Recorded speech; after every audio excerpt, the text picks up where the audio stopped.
J'espère que ça va bien. Je suis encore dans mon bureau. Vous vous rappelez mon bureau préféré? Mon lit. Ben aujourd'hui, j'avais envie de vous parler de sieste. Écouter son rythme intérieur, c'est aussi se permettre le repos. Je pense qu'il y a un bel équilibre à avoir entre vouloir la performance à tout prix puis s'empêcher d'écouter nos besoins profonds.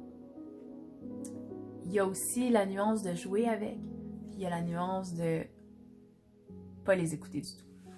Donc, pas les écouter du tout, ce serait la Caro d'avant qui disait ah, j'ai pas le temps, je vais tellement réussir, il faut que je fasse plus, encore plus, c'était jamais assez. Je m'écroulais de fatigue la nuit parce que je travaillais tellement sur plein de projets en même temps. J'avais une idée, je la faisais, j'avais une idée, je la faisais. Je veux dire, c'est bien, mais à un moment donné, c'est que j'écoutais plus mes besoins. Et puis ce que ça donne à long terme, c'est que ça fait un déséquilibre qui fait que là, à un moment donné, il faut que tu t'arrêtes pour gérer ton stress.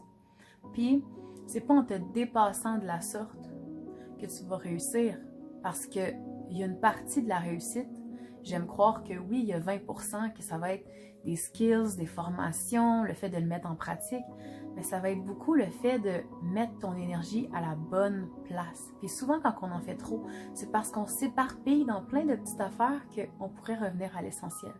Comme si on ferait une espèce de ménage minimaliste, mais dans là où est-ce qu'on met notre énergie. Si tu la mets là où tu veux aller, sans t'éparpiller, tu vas en avoir du temps pour toi. Et puis, si tu n'es plus disposé à avoir du temps pour toi, puis que tu trouves ton équilibre là-dedans, puis que tu te permets de te reposer quand tu sens que tu peux te reposer, tu vas toujours être prêt aux nouvelles opportunités qui vont se présenter à toi. Fait que le succès, dans peu importe quelle sphère de ta vie ce sera, que ce soit que tu sois disponible pour un amoureux, que tu sois disponible pour ta famille, que tu sois disponible pour un nouveau poste à ton travail ou que pour ton entreprise se déploie, à tous les niveaux, je pense que tu es gagnant. Tu peux même, comme je disais tantôt, l'utiliser.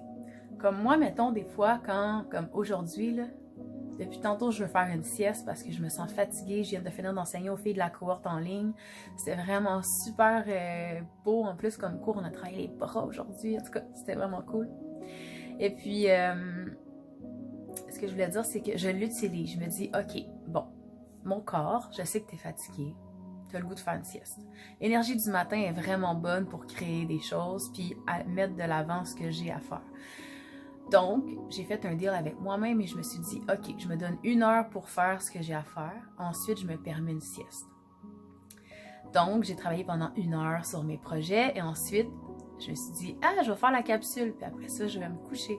Je mets mon cadran, je vais faire une sieste d'une demi-heure, 1 heure, ça dépend, je vais regarder mon horaire. Puis ensuite, je vais pouvoir continuer. Je vais même prendre le temps d'aller marcher après ma sieste. Donc, je me suis façonné cette vie-là. Je me suis pas donné le choix, je l'ai mis à mon horaire. Aujourd'hui, mon corps me dit ça, parfait. Je vais prendre un moyen pour l'écouter. Ça part de là, hein? Être bien, se sentir aligné avec ce qu'on est, ça part des sens. À partir du moment où tu es capable de faire la coupure, puis que tu arrêtes d'être tourné tout le temps vers l'extérieur, vers ce qu'il faut que tu fasses, mais que tu te ramènes à l'intérieur, que tu coupes tes sens de l'extérieur, puis que tu les ramènes vers l'intérieur, puis que tu commences à t'écouter profondément. Tu vas commencer à te mettre en priorité, et c'est là que tu vas trouver l'équilibre. Puis, le yoga aide beaucoup à amener ça dans la vie. La pratique du yoga à chaque jour emmène à se recentrer sur soi. Pas de façon égoïste, de façon équilibrée, pour te faire du bien. Donc voici l'enseignement du jour. Bonne journée!